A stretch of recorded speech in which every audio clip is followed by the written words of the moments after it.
To the president's tariffs on Mexico, Congressman Pete King just a few moments ago said this.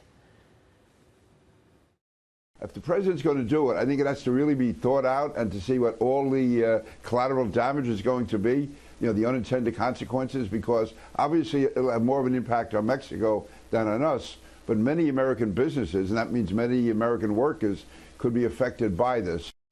Let's bring in White House Press Secretary Sarah Sanders. Sarah, good morning to you. Happy Friday. Good morning. All right. So what we've heard so far, you heard Pete King there. I mean, he wants to know if the White House has really thought this through before making this announcement, talking about potential collateral damage, unintended consequences of a 5% tariff on imports from Mexico. What more can you add to what we are learning on this, Sarah, this morning? Not only have we thought this through, but we've been talking about it since the president, not just on the campaign, but took office. The president has been saying for months, if not years, that we have to do something to secure our border. We have to make sure that we're protecting the people of this country. And the president is looking at all options to make sure he's doing exactly that. Congress has failed. And at the same time, Mexico has the ability to step up and do more. The president has been asking them for months to do that, and now he is putting some measures in place that hopefully will get them to engage more so that they will start to help us in this process. We can't continue down the path that we're on. We can't continue to operate as a sovereign country with no borders and without enforcement of our law. And Mexico needs to enforce their southern border as well, and we're hopeful that they'll step up and help fix this problem, because they can easily do that. Some of the critics of this, and we've been, you know, calls are out there to look for who would actually support the president in this move. Chuck Grassley, the Republican from Iowa, Senate Finance Committee chairman, speaking out about this announcement, Sarah, saying trade policy and border security issues are separate. This is a misuse of presidential tariff authority and counter to congressional intent. Is the president going to get support for this? Look, certainly I have a lot of respect for Chairman Grassley, and we work with him on a lot of things. But at the same time, the president's #1 responsibility is to protect Americans, and that's exactly what he's doing.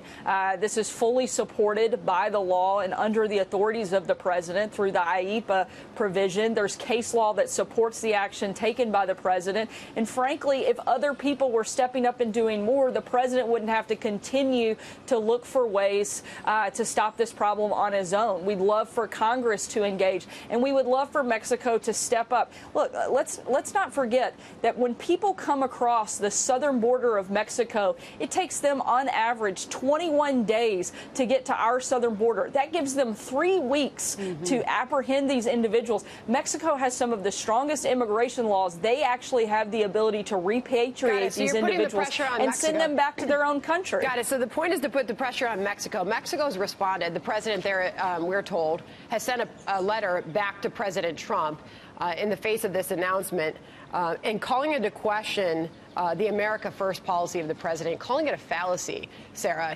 Just now he's saying we are not going to respond to any provocations. The Mexican president saying any disputes must be resolved by dialogue. It's our understanding that he is sending the foreign minister to Washington. Is there any plans to meet with the president today? I'm not aware of any plans at this time, but certainly we want to work with the Mexican government. We've been clear about that from the beginning. We've been talking to them for months, asking them for months to step up and take on a greater role and a greater responsibility of the number. Wednesday alone, we had over 1,000 people move as one large group. It's the largest group we've encountered come through the Mexican country up to our border and try to cross all at one time. 1,000 people. The fact that they didn't break that up, they didn't try to return those individuals back to their home country is what we're asking them to do. They have the capability. It's within their law to do that. Their immigration laws allow for this, and we want to see that happen. At the same time, we have a good relationship with Mexico. Let's not forget they're a great trading partner. We want to continue that. But at the same time, because they are a good friend, they should be willing to help us fix this problem that they can so easily do. Obviously, these are some big numbers, though. Throw it up on the screen. This is what the White House detailed in that announcement last night that it would start out at a 5% tariff June 10th, but then it would incrementally go up October 1st if nothing's done. If Mexico hasn't acted, the White House is proposing a 25% increase there. So we'll see where that goes. Markets don't like it this morning. Dow's down 265 points. Obviously, the trade war with China, the rhetoric there heating up as well. Got to move on to Bill Barr, because we just heard him finally respond to Robert Mueller's public statement this week, saying that they sparred over a legal analysis in that Russia report, Sarah. He said that they could have reached a decision on obstruction, said Bill Barr, but he did not. What did the president think about what this exchange, first Robert Mueller, and now we're hearing from Bill Barr?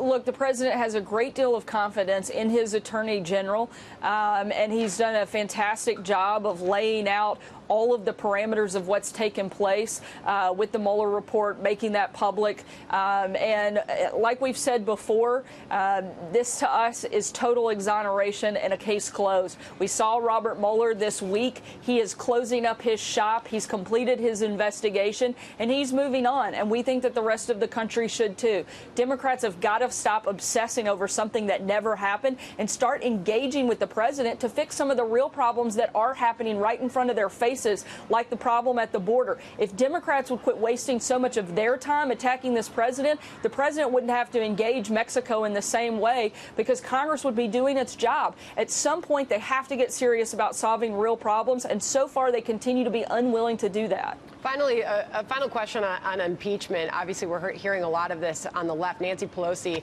went on Jimmy Kimmel last night, and she finished by saying she thinks that the president wants them to impeach him. How does the president respond to that?